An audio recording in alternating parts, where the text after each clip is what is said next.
عزیزان من، آج اکتوبر 1982 کی 29 تاریخ ہے اور درس قرآن کریم کا النجم کی آیت 14 سے ہو رہا ہے، 53/14۔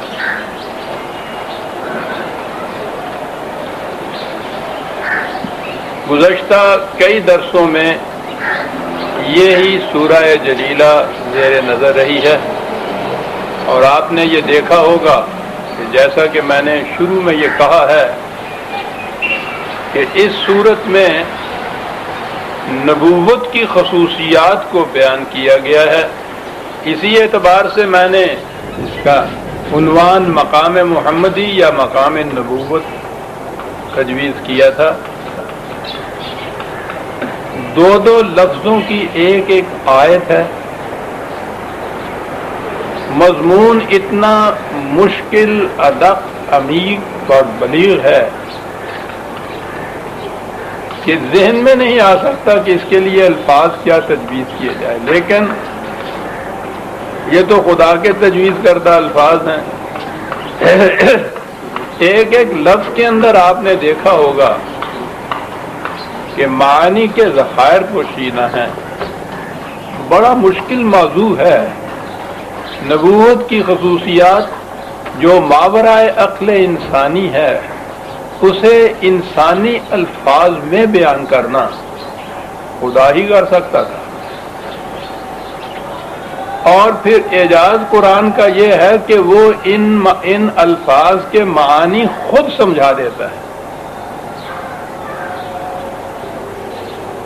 بیان ہوتا چلا آ رہا تھا، پہلے تو یہ تھا کہ وہ نبی جو ہے وہ یہ نہیں جیسا کہ عام ذہنوں میں تصور ہے کہ آگ لینے کو جائیں پیغمبری مل جائے،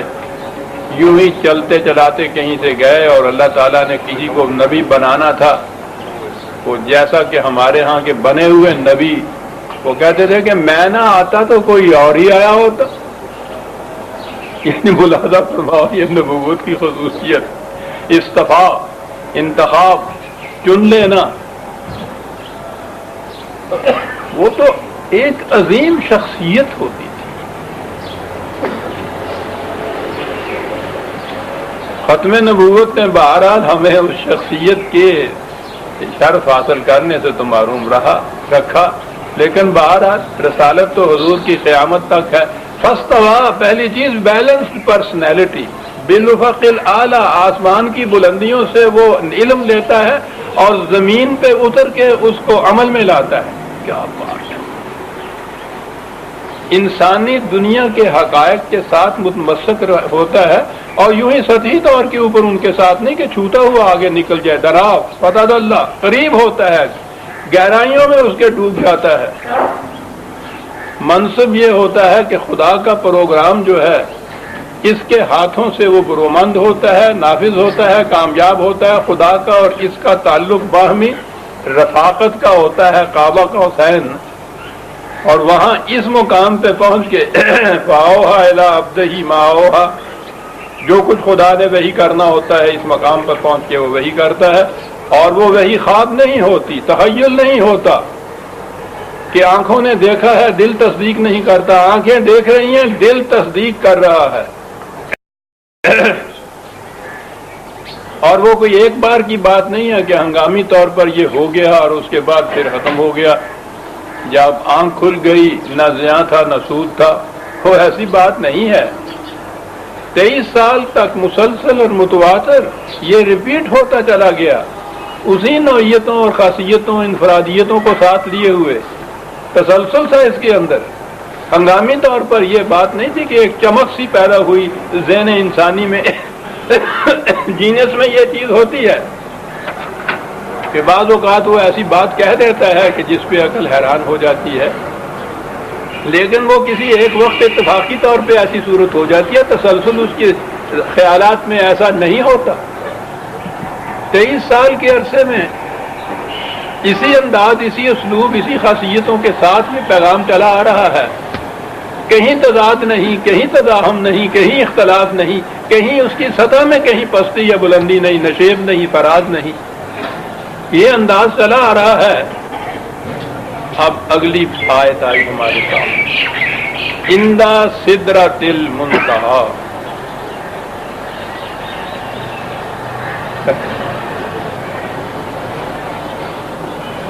کیا عرض کروں، وہ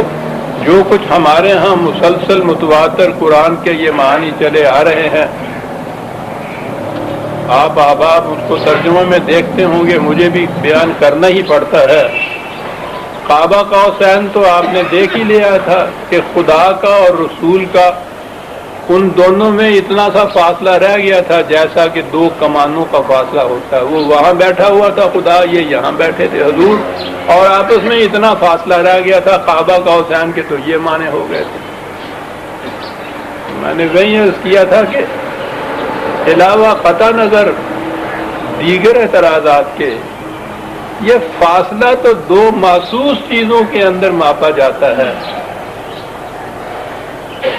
ایک طرف حضور تو تھے بجسد انصری، مان لیا جائے ان کے قول کے مطابق، وہ سامنے دوسری چیز جس سے فاصلہ ماپا جا رہا تھا وہ تو خدا تھا، تو وہ بھی ایک محسوس شے تھا جو فاصلہ ماپا جا رہا تھا، فاصلہ نہیں تھا۔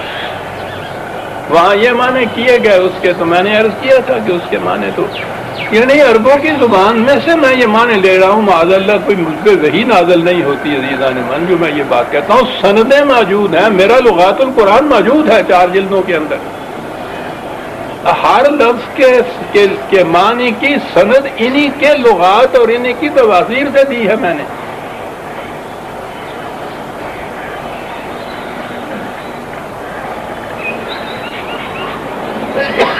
اگلی چیز اب آئی،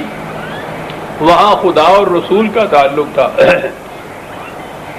آگے اس کے آتا ہے عقل انسانی اور وحی کا تعلق۔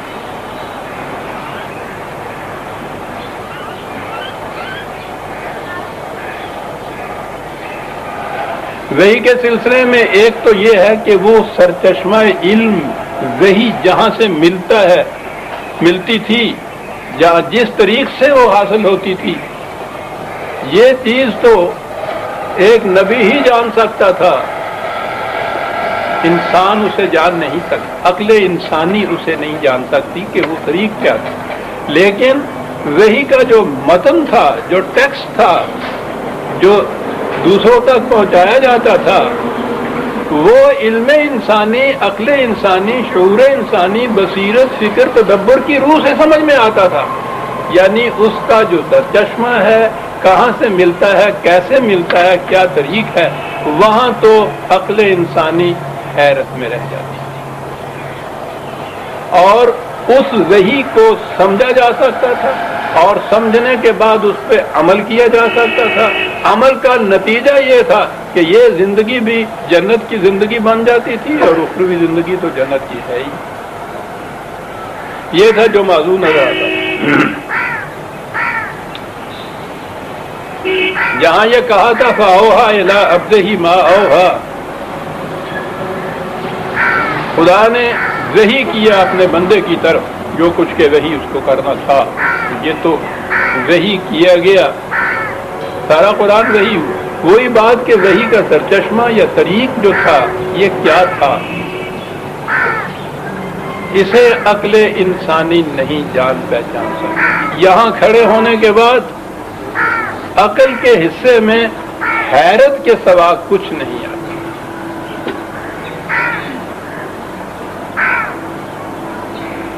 انسانی نگاہ وہاں چکا چوند ہو جاتی ہے،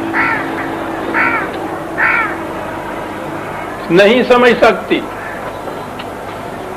اس لیے کہ انسان کے نزدیک جو علم کے ذرائع ہیں وہ سارے ہی محسوس ذرائع ہیں، یا کسی استاد سے پڑھے گا، یا کسی کتاب سے پڑھے گا، یا کسی سے سنے گا، یا سوچے گا، خود اپنی فکر ہوگی، یہ ساری چیزیں محسوسات کی ہیں۔ وحی ایک ایسا علم ہے کہ جو اس صاحب وحی کی فکر کا نتیجہ نہیں، کسی استاد سے نہیں پڑھا، کسی کتاب میں نہیں پڑھا، کسی سے سنا نہیں ہے، براہ راست خارج سے آبجیکٹیولی وہ علم اس کو حاصل ہو رہا ہے جس علم کی مثال لانے سے ساری دنیا کے انسان عاجز اور قاصر رہ جاتے ہیں۔ یہ تو ایک عجیب قسم کا فنومینا تھا علم انسانی کا یہ ذریعہ جو ہے عقل انسانی کے بس کی بات نہیں ہے، وہ سمجھ نہیں سکتی کہ اس طریق سے علم کیسے حاصل ہو سکتا ہے۔ یہ وہ مقام ہے کہ جہاں عقل انسانی کے لیے تحیر کے سوا کوئی شے نہیں، حیرت کے سوا کوئی شے نہیں۔ اور عزیزان مان الفاظ ہیں عندہ سدرۃ المنتہا۔ ترجموں میں آپ تفسیروں میں دیکھیں گے تو لکھا ہوگا کہ وہاں ایک بیری کا درخت تھا اور بہت بڑا درخت تھا۔ معراج کی بات ہو رہی ہے نا اس آیت کی، خدا اور رسول کے درمیان دو کمانوں کا فاصلہ تھا اور وہاں ایک بیری کا درخت، یہ اس کی نشانی بتائی گئی۔ میں کیا عرض کروں، عربوں کے ہاں گرمی کے موسم میں صحرا میں تنہا وہ کھڑا ہے سفر کرنے والا، سخت تمازت ہے، گولوں کی لپٹیں ہیں، شعلے اٹھ رہے ہیں صحرا سے دور دور تک۔ ہم نے تو کبھی صحرا میں گرمی دیکھی نہیں ہے، فضا ساری لپکتی کانپتی نظر آتی ہے، اس کے اندر لہریں اٹھتی نظر آتی ہیں، اس کے اندر ہوش گم ہو جاتا ہے، انسان کی آنکھ جو ہے عاجز آ جاتی، صاف دکھائی نہیں دیتا، چکا چوند ہو جاتی، وہاں مبہوت کھڑا ہو جاتا ہے انسان،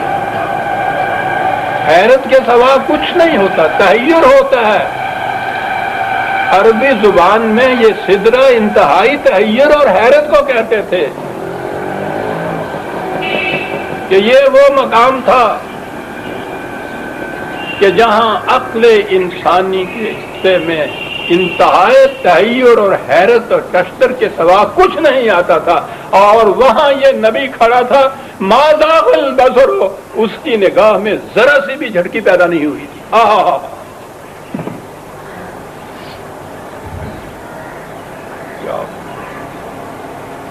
کیا عرض کروں، کیا کچھ کہہ جاتا ہے انسان۔ سدرہ بھی منتہا، حیرت انتہائی حیرت۔